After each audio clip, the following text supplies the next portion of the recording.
Hoje a gente tem um asterisco muito especial. A gente tem dois convidados ilustres aqui e que foi incrível porque no início do briefing, né, no início da conversa que a gente teve para ensaiar o que a gente ia falar, de uma certa forma, nós três concordamos que talvez tenha sido o trabalho mais emocionante das nossas vidas. A gente vai receber hoje aqui no asterisco Vicky Muniz e Marcelo Rubens Paiva, os dois diretores criativos junto comigo, que, né, nós três juntos concebemos as cerimônias de abertura e encerramento dos Jogos Paralímpicos, junto com um time gigante de pessoas que fizeram acontecer. E nessa conversa a gente lembra de momentos incríveis, especiais, dos bastidores, do momento lá da cerimônia, coisas marcantes, coisas que um não lembrava, né, que o outro tinha vivido. Então, foi super legal o papo. A melhor parte é que nós temos trajetórias muito diferentes, o Vic como artista plástico, né, o Marcelo como escritor, como um cara que tem a experiência real, né, de ter uma deficiência, e ele foi fundamental para trazer para a gente um ponto de vista que desmontou uma série de preconceitos que a gente tinha, né, no bom sentido, a gente achava coisas, e o Marcelo foi lá e desmontou e trouxe, a gente calibrou a nossa visão, nosso olhar. O Vic, com o jeito dele exploratório, trazendo tanta ideia bacana e cedendo, inclusive, o espaço, né? A maior parte das reuniões que a gente teve criativas aconteceram no estúdio dele na Gávea.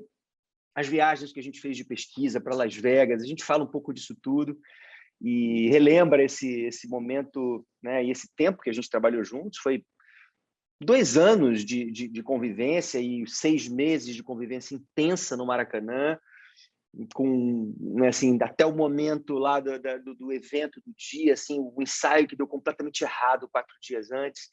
Então, vale a pena conferir esse papo, essa conversa, em homenagem aos Jogos Paralímpicos que estão acontecendo, né, que vão acontecer agora, em breve, começar a cerimônia paralímpica, né, Tóquio lá sem público, né, com esse desafio gigante de construir um evento emocionante, né, sem um ingrediente central, né, que são as pessoas interagindo, mas uma homenagem ao espírito criativo humano, aos desafios que a gente encara todo dia. E é isso, confiram aí. Mas então, turma, demais estar aqui com vocês e poder voltar um pouquinho naquele tempo meio mágico, né, quase meio utópico que a gente viveu, né, no Brasil, no Rio, e a nossa experiência em especial, né, com talvez o briefing mais incrível. Eu, pelo menos, não me lembro de ter recebido um briefing mais incrível do que aquele, né? Poder gastar 2 anos da minha vida, claro que com um monte de outras coisas ao mesmo tempo, mas podendo estar concentrado em contribuir com o desenho de uma experiência coletiva para bilhões de pessoas que pudesse traduzir a energia infinita, né? O mundo paralímpico, aquele universo complexo, sofisticado e tão poderoso, né, que acho que provoca as pessoas em níveis tão diferentes e ter dado tudo certo e ter feito isso com vocês, né? Então foi muito especial. E aí eu queria começar, eu acho que perguntando para os dois um pouco como é que vocês receberam esse convite, né? Porque mal ou bem é uma proposta e um briefing que, no meu caso, até eu já tinha lá um envolvimento com a identidade, com a marca, e está mais próximo do design do que do mundo de vocês, né? Então, queria ouvir de vocês quando é que vocês receberam o convite. Nosso grande amigo, querido Flávio, liga para vocês e convida. Escuta, quer ser um dos diretores criativos das cerimônias de abertura e encerramento dos Jogos Paralímpicos? O que vocês pensaram? Eu acho que esse convite veio uma coisa que era um apelo. Você quer me pegar? Primeira coisa, tem que fazer um apelo à minha ignorância, sabe? Eu gosto muito de aprender coisas. Então, quando eu tenho uma proposta que eu vejo que ela vai me embrenhar num lugar que eu sou completamente ignorante, e era esse universo paralímpico, e era o universo todo, sabe? Da pessoa com deficiência, com tudo, que era uma coisa que eu nunca pensei, assim, é uma coisa que eu nunca tive a oportunidade de pensar ou conviver com esse assunto, ao contrário do Marcelo, era diferente, entendeu? E para mim, aquilo, minha cabeça começou a mexer e falar, cara, eu não sei nada sobre isso, eu sei muito pouco. E até eu me senti até um tremendo impostor. Eu lembro de ter comentado isso com o Flávio na época, eu falei, mas por que eu? Por que você está me convidando, né? porque eu não sei nada, eu não conheço nada. E ele falou, mas talvez até por isso, né? Você tem vontade, e eu conheço esse convite veio depois, mas você tem vontade de conhecer? Eu falei, pô, agora estou morrendo de vontade. Então, esse mundo que de repente apareceu um universo, um buraco negro assim, que eu não sabia o que era, e de ter a oportunidade de viver uma coisa que eu nunca vivi antes, que eu nunca tive nenhum contato. Isso, para mim, foi a coisa que mais me atraiu sobre o assunto. Legal. Assim, eu acho que, para mim, ainda, quando eu olho em retrospecto, né, a gente pode falar de tudo que aquilo representou para muita gente, mas eu vejo sempre, do ponto de vista do processo, das nossas reuniões lá no estúdio, e do ponto de vista de enriquecimento pessoal. O que eu consegui juntar para mim, para a minha pessoa, as experiências que nós vivemos juntos. O conhecimento, né, que o Marcelo estava brincando que eu tenho uma biblioteca infinita de conhecimento inútil e que eu cultivo, né, mas naquele ali teve um monte de coisa muito útil e que nós tivemos a oportunidade de viver, e não foi só um aprendizado, foi uma experiência, né? E assim, a parte até a parte do desafio de criar com o que a gente tinha nas mãos um espetáculo fantástico, e eu até hoje me orgulho extremamente do que nós fizemos. É incrível, né, cara? Né? E aí, eu tenho um tremendo, cara, que foi uma das coisas mais legais que eu já fiz, os projetos mais incríveis que eu já fiz na minha vida foi aquilo. Eu também. Eu também. Isso nos conecta, hein, galera? Isso nos conecta. Eu acho, inclusive, que é das maiores aberturas olímpicas de todas. Assim, a gente sem menor modéstia. E a melhor pré-abertura também. Melhor pré-abertura, é. Marcelo, conta aí você, cara. Como é que foi o convite quando chegou? Cara, eu estava num momento muito produtivo da minha vida familiar e de trabalho. Eu estava trabalhando que nem um desgraçado, estava tendo filho, e quando veio o convite, eu falei, ai, não, meu Deus, que saco. Lá vem os caras chamando o deficiente para falar de deficiente. Eu sou muito mais que isso, eu sou um escritor, eu sou um roteirista. E eu lembro que aí eu falei, tá bom, eu vou conversar com os caras. Ele ligou várias vezes no Flávio. Tá bom, vai. Ele me falou que foi o Meirelles que me indicou.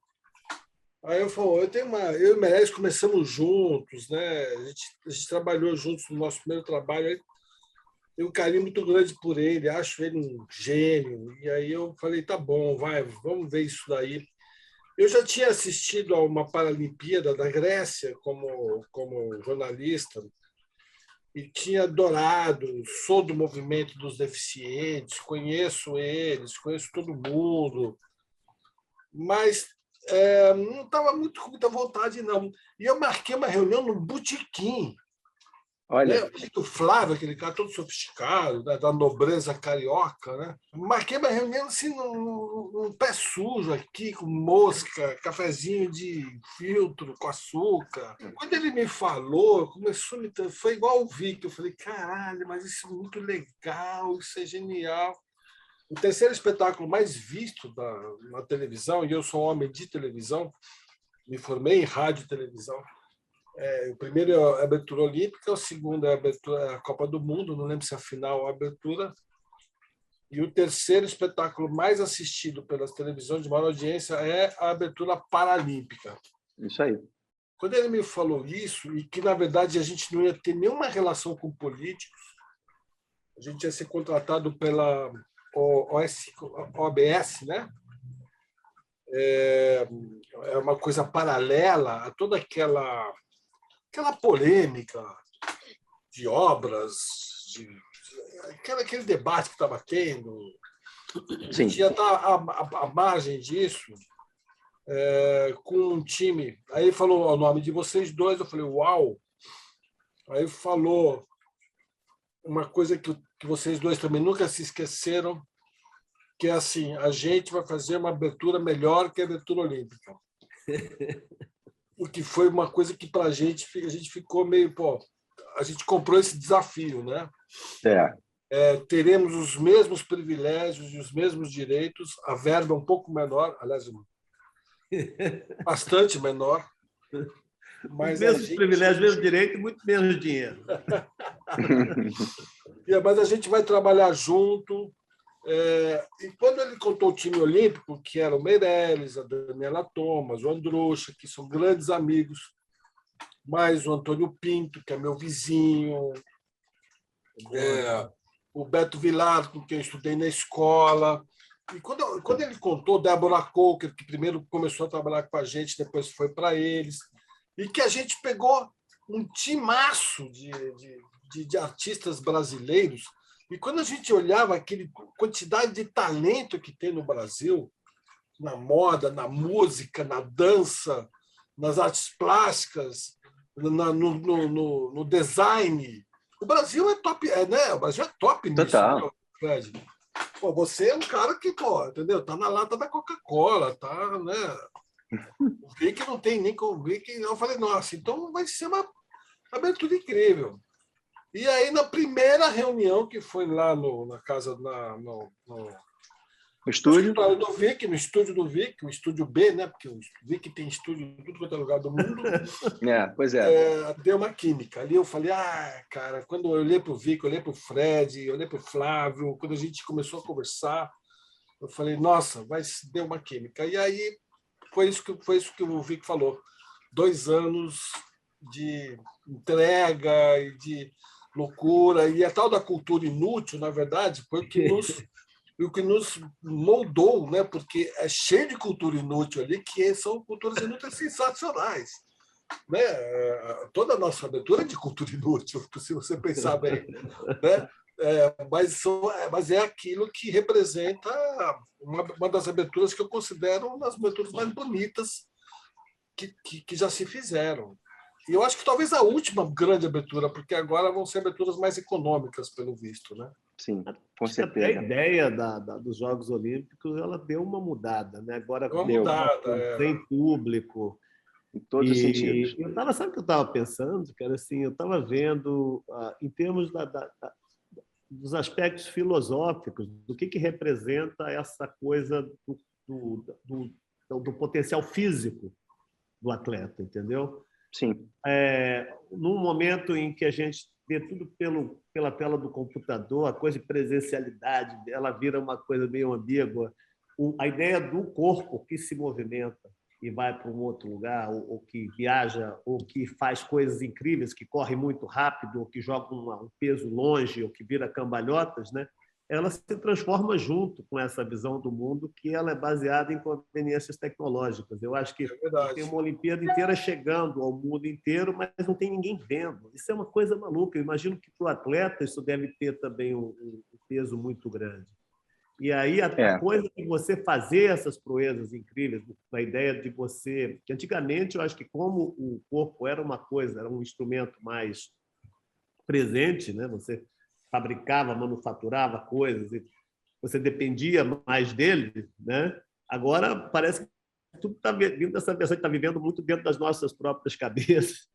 E até imaginando a relevância dessas proezas olímpicas, né? Se elas também não passam a ter um papel diferente ou modificam um pouco a maneira como a gente vê essas coisas. Eles não são atletas como a gente, eles não são corpos e mentes normais, eles são muito mais além disso. Eu vi outro dia uma entrevista falando isso, que nenhum corpo de um atleta desse é igual a um corpo de uma pessoa normal. Ela é para ser sacrificada, ela está no limite, ela está esticadíssima para vencer ou arrebentar. Está no limite da... Né? Mas mas tem uma coisa muito importante que aconteceu com a gente, que a gente encontrou uma premissa, como os roteiristas gostam de falar, que nos salvou, e que eu não lembro de onde veio, e que foi o nosso guia. Nosso conceito central, né? Everybody has a heart. Isso aí foi sensacional. Todo mundo tem um coração. Acho que foi o Vic que trouxe isso. Eu não lembro quem trouxe isso. Foi coisa boa. Isso já vinha acha dinheiro na rua é sempre meu. É sempre teu. Já vinha da marca, todo mundo tem um coração. Já vinha da marca paralímpica. deficiente, amputado, você pode não andar, você pode não enxergar, você pode ter, né, uma deficiência mental, mas todo mundo tem um coração. E aí tem o duplo sentido, né, do coração como algo físico e como algo das emoções, né, como o centro das emoções. Quando a gente descobriu esse conceito, aí o negócio andou assim de um jeito, a tal ponto de a gente ter ido para Las Vegas. Quantos dias a gente foi em Las Vegas? Aquilo foi incrível, né, cara? Foi incrível. Sei lá, todos os 4 ou 5 dias. O Marcelo atropelando todo mundo com a cadeira. Não pegamos nada do servia. A gente tinha muito mais coisa. Lá, não lembra? Aquela multidão na calçada, o Marcelo passando em cima do pé de todo mundo. Aí está aí outra coisa.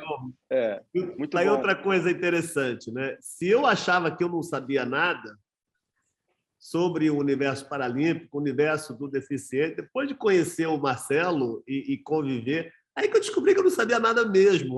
Com certeza.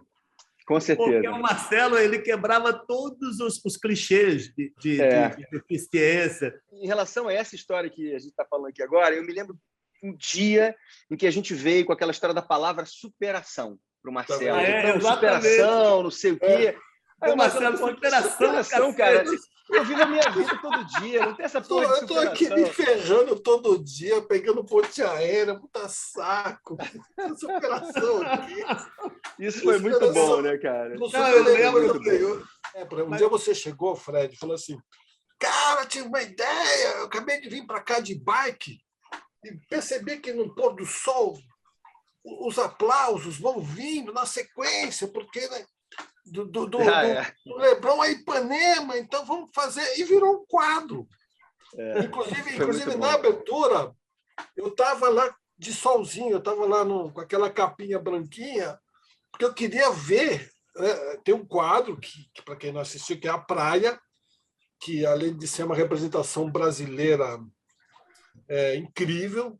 O brasileiro é dos poucos povos do mundo que sabe usar praia, né? Isso é engraçado, né?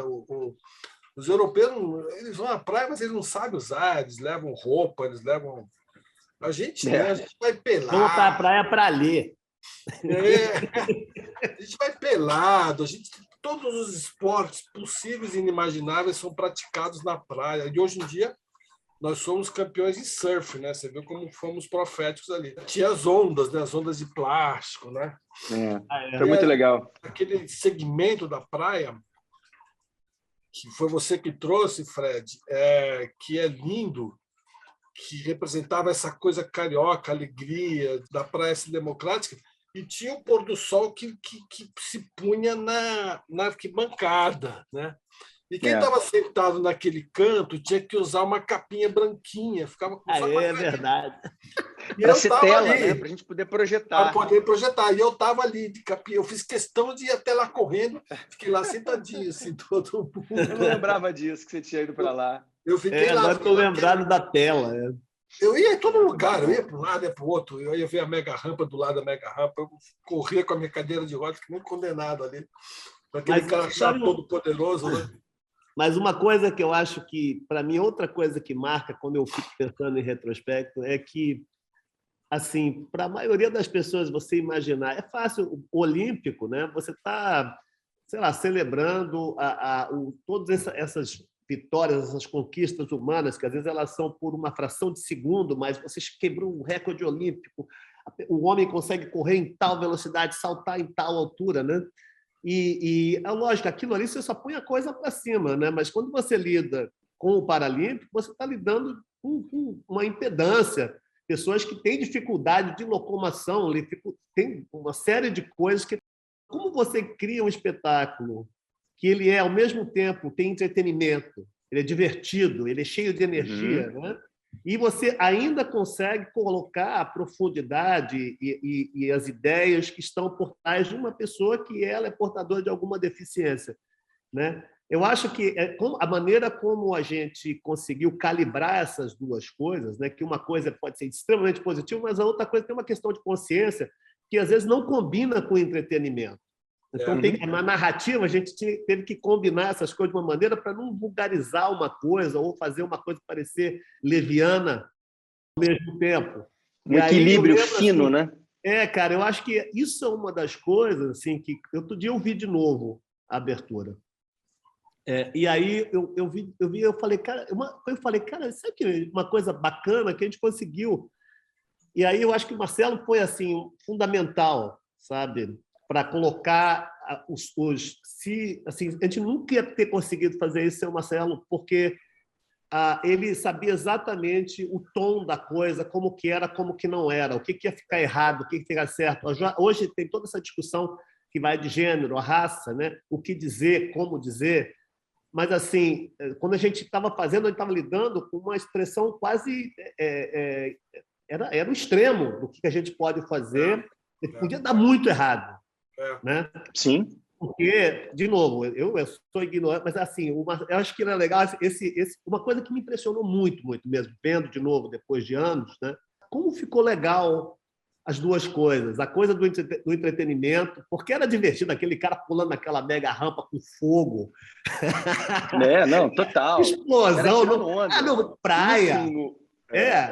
Não faltou nada. Né? Não sei se vocês lembram, porque eu falei assim, os deficientes do mundo todo vão ver essa abertura e vão querer se sentir representados. Então, vamos representá-los, né? Eu não gosto dessa palavra, mas de uma certa maneira politizar ela, né?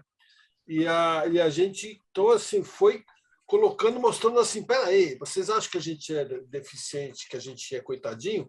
Olha esse maluco que desce essa rampa aqui, ele se trebucha no chão, né? E sai rindo, dando risada. Exatamente. Aí, a última cena, por exemplo, que é com o Clodoaldo, nosso grande campeão, que ele topou na hora também, foi aquela cena em que tinha uma escada para ele acender a pira.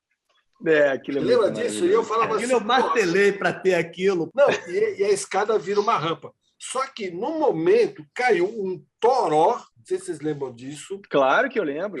Alagado aquele lugar, e a escada virou uma rampa. Não, e ele, o Clodoaldo, ele chegou com a pira, né, para acender, e ele olhou a escada, ele fez assim uma cara assim,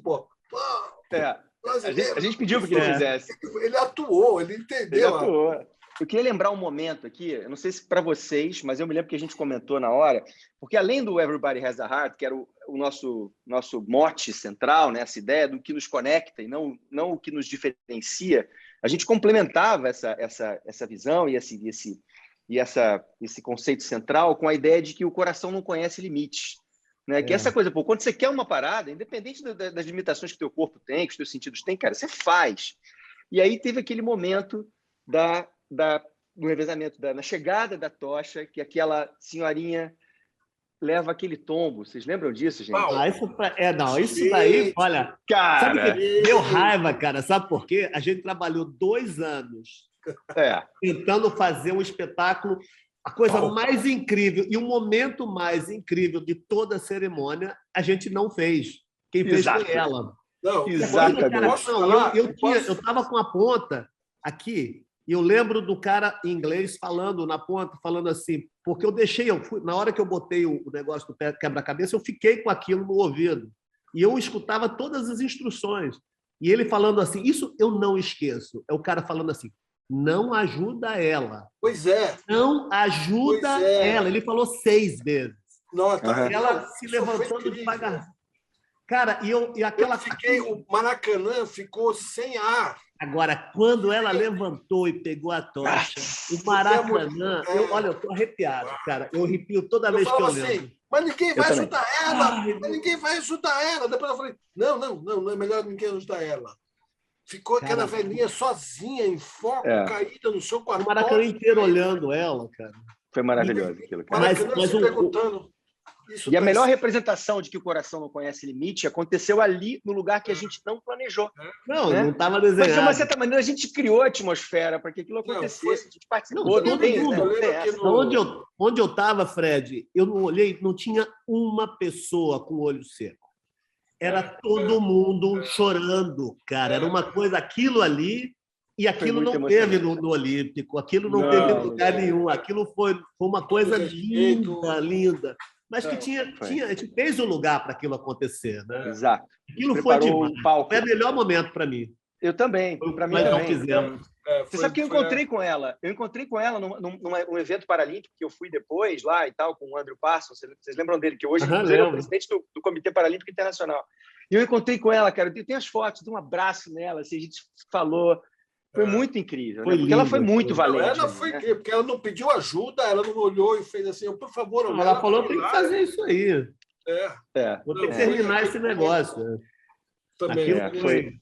Foi incrível. Calar o Maracanã mais do que o Maracanã. Ninguém dava um pio. O Maracanã, mais de 60 mil pessoas, todo mundo quieto, cara. Fez um silêncio, um silêncio cemitério, assim, sabe? E eu só ouvi o cara falando aqui no meu ouvido, não, don't help her. Genial, don't help her. Don't you dare help her. Ele falou 6 vezes. Eu descobri quem é esse cara e agradecer. Era o cara que cantava todas as ações. Ele falava o tempo todo. Cara, e aí eu vi aqueles carinhas do lado querendo ir ajudar e ele falou, não ajuda. Genial. Ela pegou a tocha. Então foi rápido, demorou um pouquinho, demorou quase um meio minuto, 1 minuto para ela se demorou 1 minuto, uma eternidade. Não, e já estava chovendo. Já estava chovendo. Já começou a chover agora que ele entrou. Não, e você estava falando da moça com a cuca, né? Aquilo foi lindo, mas esse daí também apareceu em todos os jornais, porque quem estava lá, não teve uma pessoa que não ficou com o olho molhado, que não vibrou a hora que ela levantou. Não, a hora que ela levantou, ela pegou a tocha e ficou assim. O Maracanã era que nem, sabe, que nem gol. Todo mundo... Foi ali, era como se alguém tivesse quebrado um recorde olímpico naquele momento. Foi lindo aquilo, cara. Total. Agora, eu queria falar que a gente tem que homenagear o nosso grande diretor, Flávio, né? Eu não sei qual era o papel dele ali, se era chefe. Ele era o produtor executivo. Produtor executivo da cerimônia. Porque primeiro ele que nos juntou. Sim. Ele pegou o desafio de fazer daquela cerimônia a mais melhor do que a olímpica, não sei por que ele ficou encanado com isso, alguma birra, nos organizou, não dava. Eu lembro que os cadeirantes pediram cadeira de rodas motorizada, compraram em 2 dias, que não estavam conseguindo subir o palco, compraram em 2 dias. Qualquer coisa que a gente pedisse, ele dava. E era assim, às vezes a gente jogava uma ideia que era ousada, porque o nosso papel era ousar, né? Provocar. E ele ia para casa, no dia seguinte ele voltava e falava, é isso, aquilo. Às vezes ele organizava nossas ideias, assim, como é o papel de um grande produtor executivo. Eu acho que se Flávio, ele também não teria realmente, cara... e a energia dele, né? Loucos, né? A energia do cara. Porque ele era um cara improvável, né? O Flávio, para mim, era um cara improvável, né? Porque ele era dirigiu uma Kombi. Aquelas piores piadas. Ele tinha uma Kombi. Ele fazia as piores piadas. Era piada com o cara do Flávio, né? Aquele jeitão dele, que botava leveza em qualquer situação, as situações mais difíceis. Eu me lembro, cara, sei lá, o nosso último ensaio deu tudo errado. Vocês lembram disso? 4 dias antes da cerimônia, deu tudo errado. As barracas não abriram. Tudo errado. Os câmeras não sabiam o que pegar, os câmeras não tinham sido treinados. Não, vem cá. Acontecendo lá, o câmera estava filmando o pôr do sol. Não, mas vem cá, a coisa maluca, cara, que era também a gente trabalhar 2 anos, 2 anos inteiros trabalhando para um momento que vai durar, sei, 3 horas e meia, né? E que você trabalhou 2 anos para viver 3 horas e meia em que nada pode dar errado. E você não vê a hora que aquilo acaba. É a coisa louca. Você está doido para que acabe e tudo dê certo, né? E é quase uma coisa ingrata, na verdade. Por isso que eu lembro do processo e tudo que aconteceu. Mas, assim, a cerimônia assim, é quase uma sacanagem com a gente não vê a hora que acaba, né? E todas as coisas malucas que a gente inventou, que a gente levou para o Flávio, ele chegava, assim, ele tinha talvez ele está falando só bem dele, ele tinha um defeito terrível, ele acreditava na gente. Comprava todas as Vamos fazer um boneco que entra por uma portinha, tirava 10 metros de altura. Aí ele ia lá, falava com os caras de Parintins, arrumava o boneco. Fazia... Aí eu vi o boneco e falei, cara, era brincadeira. Era gigantesco. Era brincadeira. Falando de sacanagem. Estava pronto o boneco. Né? Falava qualquer coisa para ele pegava e corria atrás e fazia, e via o próprio, quem tinha, quem não tinha. Agora, a gente não dá para não falar também da Paulinha Mello, né? Porque, inclusive, as brigas dos dois eram um caso à parte, né, no nosso processo. Né? A Paulinha teve um papel importantíssimo. A Paulinha nos salvou, né? Ela aterrava as coisas, né? A gente pirava e ela trazia a gente para o chão de alguma forma, ajudava a fazer acontecer. Ela foi um contraponto ali importantíssimo para garantir que a coisa acontecesse, né? Que aquela cerimônia pudesse, de fato, ir para o mundo como foi. E foi muito guerreira. Fred, tinha gente que desistia e a gente pegava gente melhor, né? Então, pegamos o melhor figurinista que tinha. O cara ele foi Ronaldo Fraga, cara. Feito para aquilo, cara, não tinha cara melhor do que ele para aquilo. Ronaldo Fraga foi demais. O grupo Corpo. Foi assim, cara, a gente foi demais. Bem, as pessoas iam desistindo e a gente ia conseguindo pegar. Até os músicos, todo músico desistia, lembra? Foi um desespero. Eles iam tudo pro Olímpico, eles pegavam todo mundo, roubavam todo mundo da gente. E a gente começou a ficar sem músico, de repente achamos o melhor cara que tinha ali à disposição e deu muita sorte também, né? Cara, rolou uma proteção ali. Eu tenho a sensação de que, não só para a nossa cerimônia, com certeza, mas para o evento como um todo, né? Até o diretor de arte, que ia ser. A gente não teve, foi a própria empresa do Flávio, né? Lembra que a gente tinha lá algumas propostas, tal, os caras iam desistindo, o Flávio falou: peraí, vamos nós fazer isso aqui, vamos nós fazer essa escada, o meu time lá vai fazer essa escada, né? Foi incrível, foi. Uma sorte, foi uma coisa assim, uma química que seleção de 82, seleção de 82 que ganhou o campeonato, né? Exato, porque foi ali um time que foi sendo montado meio que nessa realidade que você falou e ganhou o campeonato no final. E essa história de que fazer a cerimônia mais bonita que a Olímpica, eu me lembro quando terminou a cerimônia olímpica, eu falei, porra, foi incrível, né, cara? Foi lindo, cara. Eu fiquei com uma sensação assim, caramba, imagina a responsa agora de fazer das melhores da próxima no mundo, né? Mas eu lembro de encontrar o Andrucha nos corredores lá do Maracanã também, assim, um dia antes, cara, e ele parecia que ele ia morrer, cara. Ele estava com uma cara funesta. E eu falei, ele falou, não sei, cara. E ele já é um cara nervoso, intenso. Sim, fumando. Eu falei, você tá bem? Ele falou, cara, não tô bem, não. E aí... O Fernando estava calmo. Não, mas eu vou te falar, cara, assim, eu já tinha trabalhado com ele várias vezes, em outras coisas. Pô, ele estava uma pilha. Eu lembro também, depois no último ensaio, que deu tudo errado, eu lembro de noite... A Malu falou, você não vai dormir, não? Eu falei, cara, não consigo.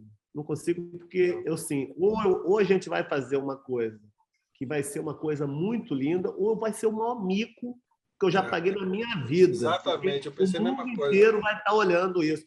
Era muita exposição, né? A gente foi muito ousado.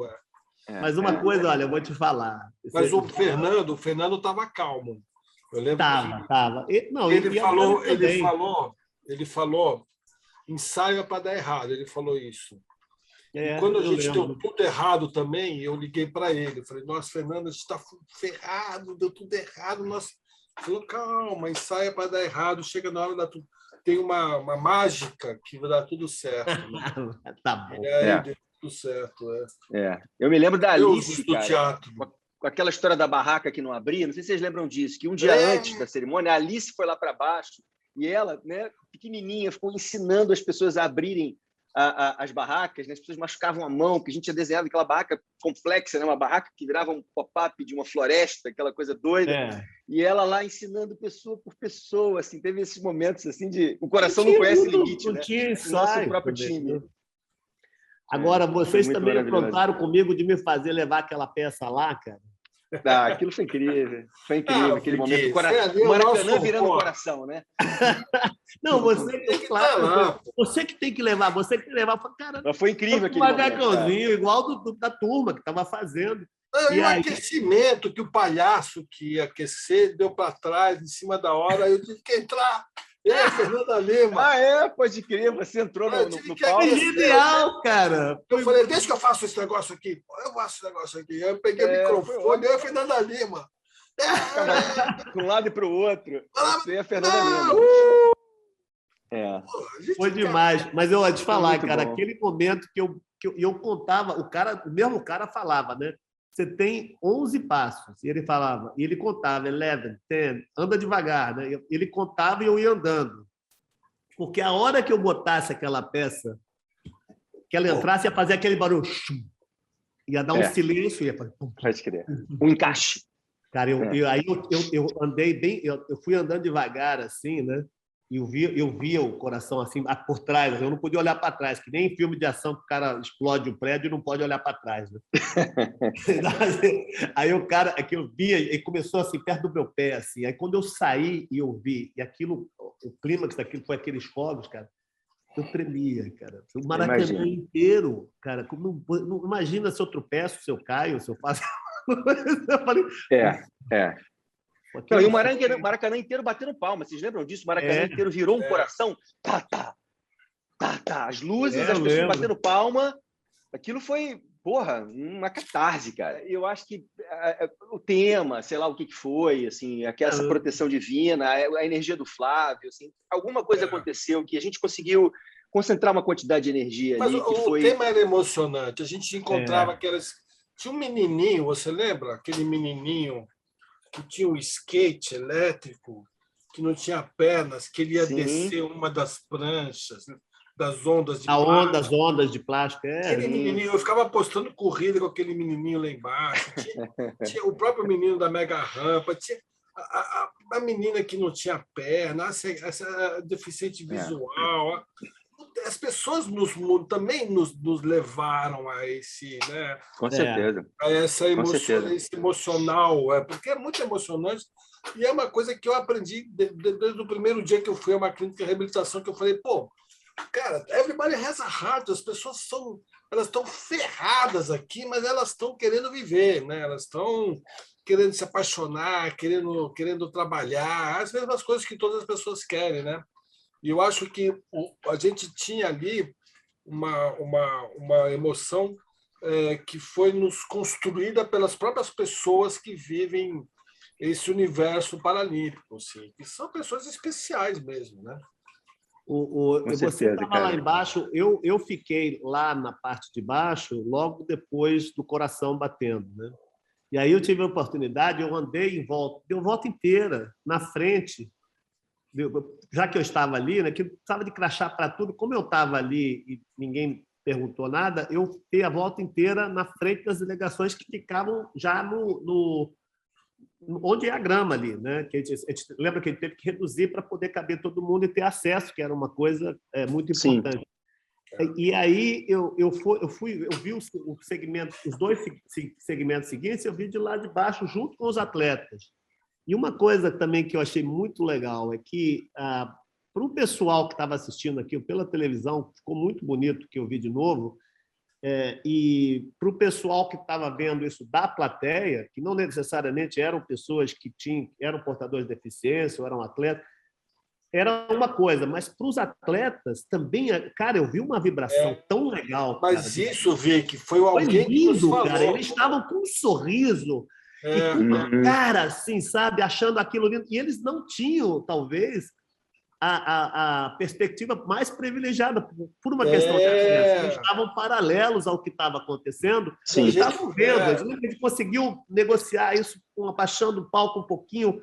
E o Flávio conseguiu fazer um palco que era um pouco inclinado até para aquilo. Mas, Vic, isso aí foi a gente foi muito camarada com eles, porque alguém nos falou, alguns atletas nos falaram, vocês acham muito legal, mas a gente não vê coisa nenhuma, né?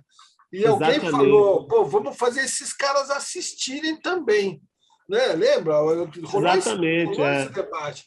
Os caras vão entrar, as delegações vão entrar e vamos fazer eles verem o espetáculo. O palco tinha inclinação, a gente redesenhou o palco várias vezes.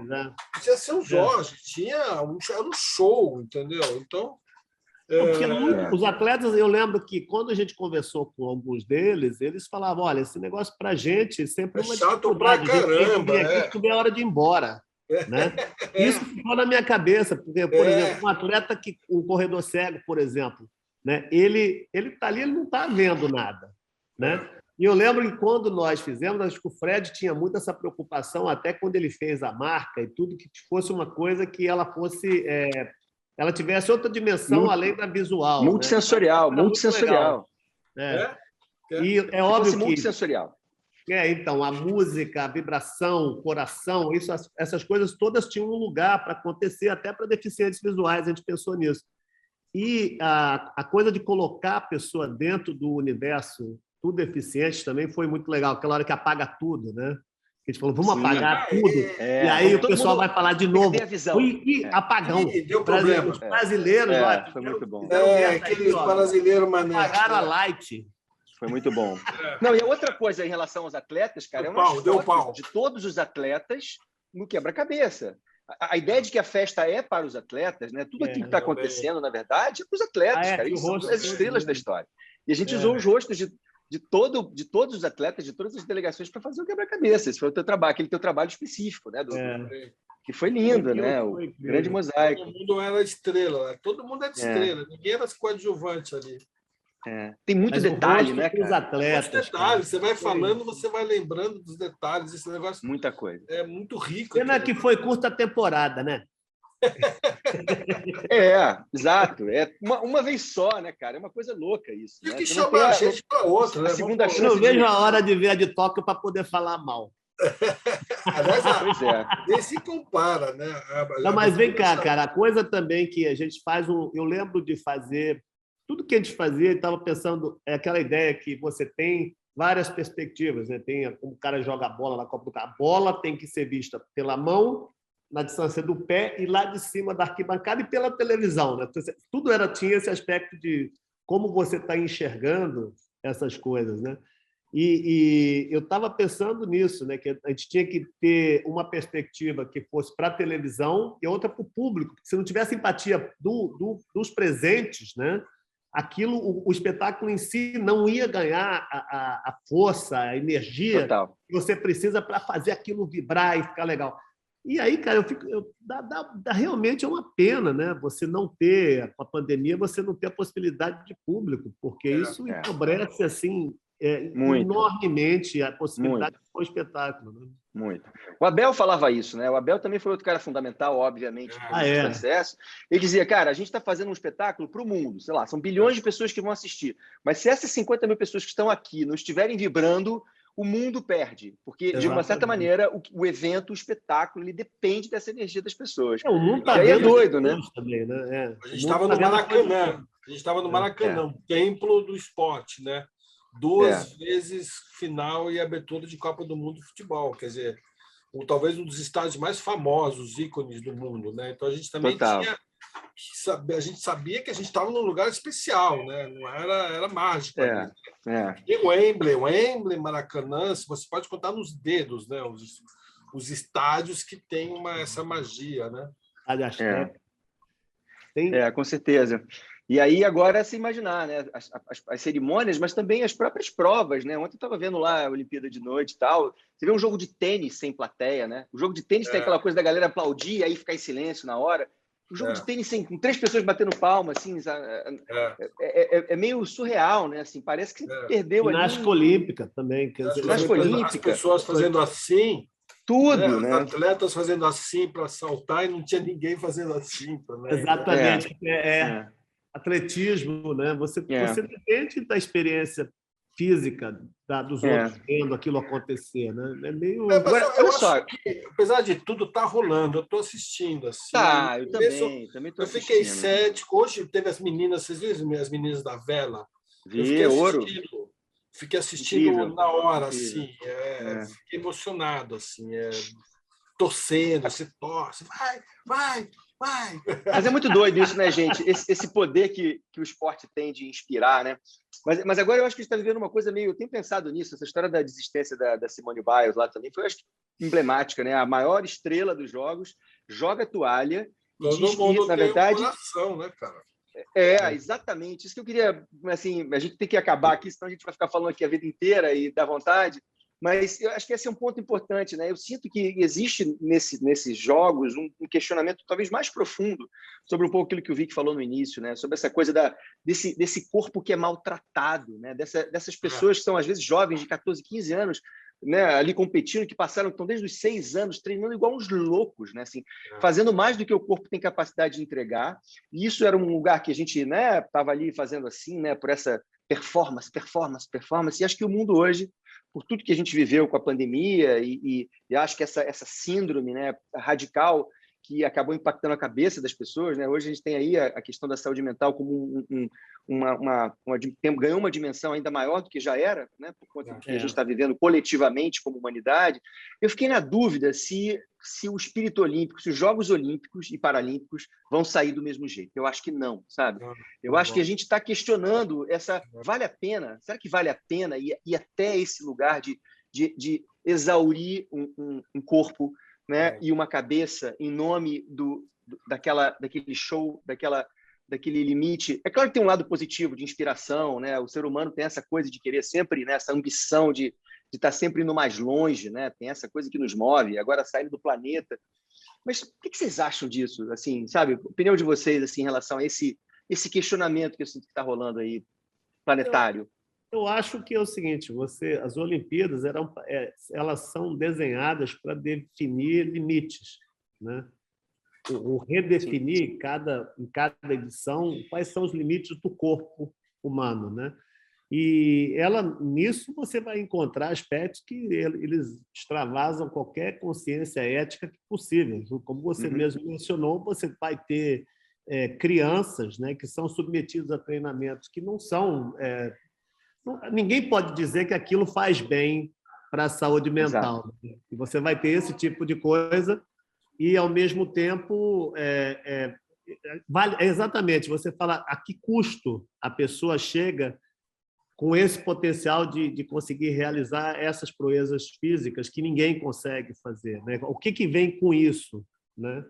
Eu acho que, nesse momento, onde a experiência física do mundo ela está também está sendo reduzida, tem uma série de problemas, você não viaja, você não vê mais ninguém, você não abraça, você não beija, e até esse questionamento do papel do corpo, qual a importância disso, ele vai ter que ser reavaliado. E, obviamente, isso vai ter eu acho que a Simone Biles abriu uma caixa de Pandora aí. Exato. Né?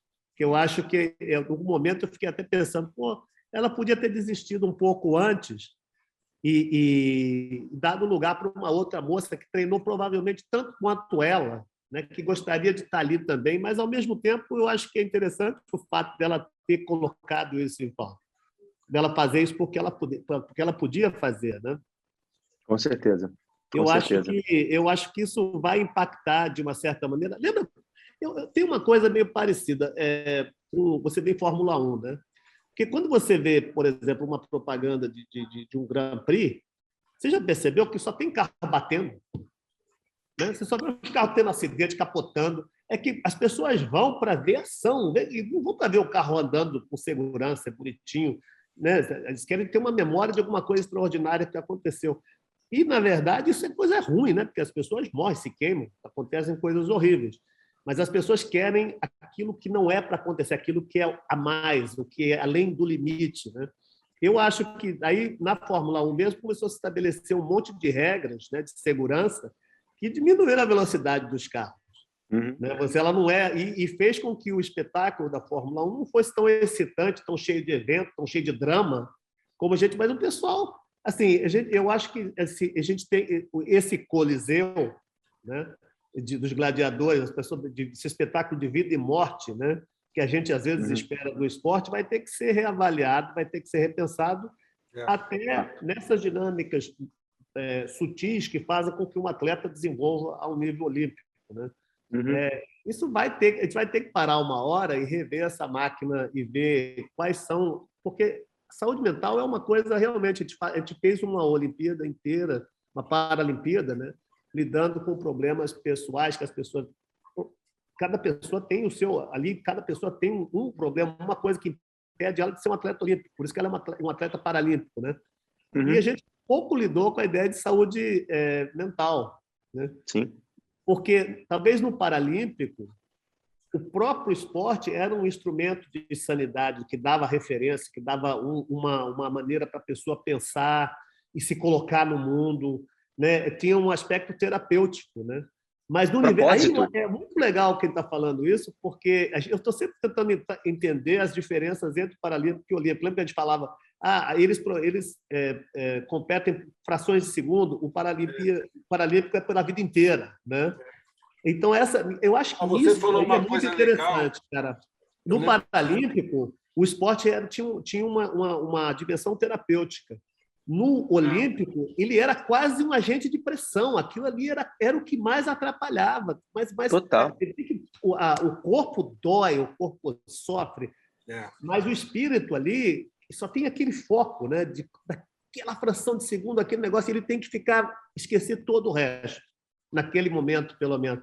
E isso é muita pressão para um atleta. Obviamente, a Simone Biles, na verdade, ela abriu um momento de discussão sobre isso que eu acho bastante interessante.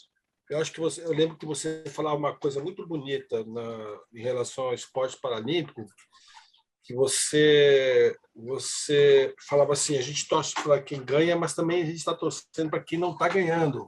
A gente torce para todo mundo, para o cara chegar, para o cara conseguir, para o cara nadar, para o cara, né? Eu lembro que você falava isso, e isso é muito importante. Quer dizer, a gente... o Fred, você levantou uma questão muito boa, porque talvez, como a gente olha hoje os gladiadores do Coliseu com total ojeriza, aquela barbárie que era, talvez daqui a 100 anos... as pessoas vão olhar para a gente e falar assim: nossa, mas por que vocês ficavam fazendo isso com as pessoas, né? Pagando, dando patrocínio, aplaudindo, urrando, né? Para as pessoas se quebrarem inteira. Talvez você tenha razão, talvez vai ter que encontrar ali um meio termo ali entre o show, né? Entre o romper limite, entre, né? Vamos extrair o que tem de melhor do ser humano, e a sanidade física e mental, né? Porque de fato é uma piração mesmo, né? Eu não sei, por exemplo, o que passa hoje, por exemplo, na corrida, o cara na corrida de 400 metros, 200 metros, o cara, na largada ele se contundiu. Eu fico pensando, o que se passa na cabeça desse coitado que ficou treinando 5 anos, né? Não é 4, é 5. Sim. Que na largada ele se contunde. Falei, meu Deus, ou que... É muito louco. O outro queimou a largada, aí apareceu alguém, deu um cartão vermelho, o cara foi eliminado. Vai embora, vai para o seu país. Tem alguns que não aparecem. Paris vem aí, né? Aí falam, Paris vem aí. 3 anos para frente, o cara vai ter uma outra chance de segundos. É muito louco, que não né? aparecem, tem uns caras que não aparecem. Mas por que não apareceu? O que aconteceu com o cara? É muito dolorido para eles. A gente não imagina o que eles passam, né?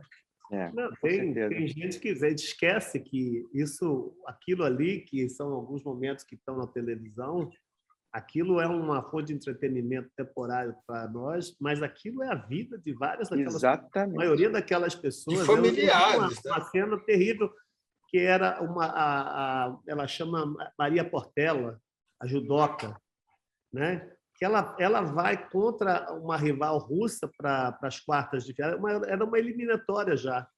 Sim, eu vi. E ela consegue, mas uma luta extremamente equilibrada e competitiva que durou foi 10 minutos de golden time, que é 10 minutos. E elas ali se matando, mas você via que o cansaço já estava chegando, 10 minutos, cara. E aí ela recebe uma falta que desclassifica ela por falta de competitividade. Vem cá, a pessoa está lutando ao nível olímpico por 13, 14 minutos. Como é que você pode dar desclassificá-la por falta de competitividade? 14 minutos, cara.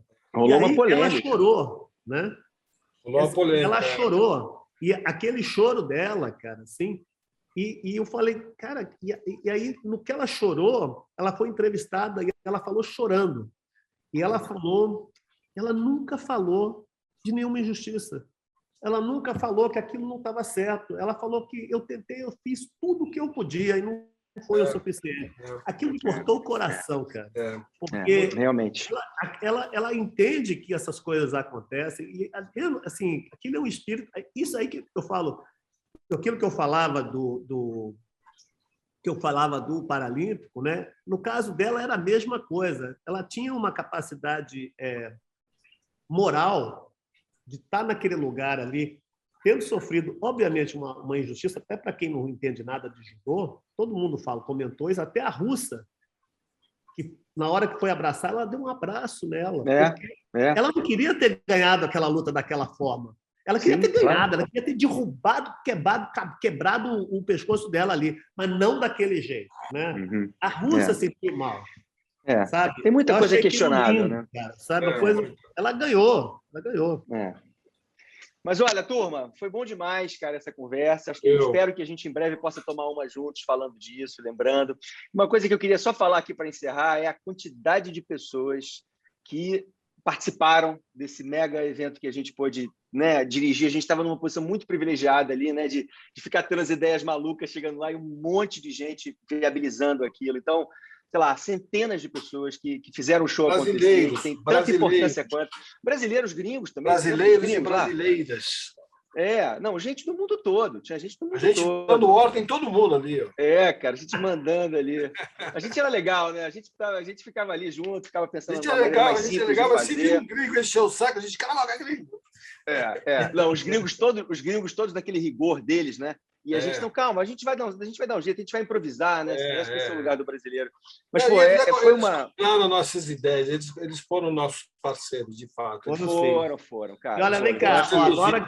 Vamos combinar agora, em vez de fazer isso aqui, vamos fazer presencial lá nesse boteco sujo lá que você chamou. Vamos, cara. Né? Vamos, eu topo muito, cara. Não, o Flávio nunca reclamou disso. Faz isso. Ele nunca reclamou, ele nunca comentou, mas foi ridículo. Era para levar do Fazano, eu levei, porque eu não estava com, sei lá, quem é esse Flávio, entendeu? Eu não sabia dessa história, cara. Eu morro de vergonha até hoje disso. Maravilhoso. Bom, nos encontramos em Paris lá, vamos ver se eles contratam a gente, né? Pois é. Já nos contrataram. A gente já foi contratados para ajudar os caras em Paris lá, a Tati. Vai ser bacana. Leva a gente. Leva nós. Fala com vocês. Eu ia adorar, gente, fazer outra coisa com vocês, ia ser incrível. Assim, foi uma... Eu acho que, como a gente falou aqui no início, né, assim, o briefing mais incrível, a experiência mais incrível que eu tive profissional, a mais emocionante, dá para dizer facilmente isso. Talvez uma que tenha gerado um impacto real ali, né? Assim, tanta gente sendo, de uma certa maneira, tocada por aquela mensagem, aquele conjunto de mensagens que a gente construiu coletivamente. Então, só agradecer o papo e agradecer a experiência que a gente viveu juntos e esperar, torcer para que, quem sabe, a gente tenha uma outra oportunidade de fazer outra maluquice juntos. Ia ser incrível. Vamos lá. Super beijo para vocês. Beijão. Valeu. Beijão. Nos vemos aí na sequência, turma. Nos vemos por aí.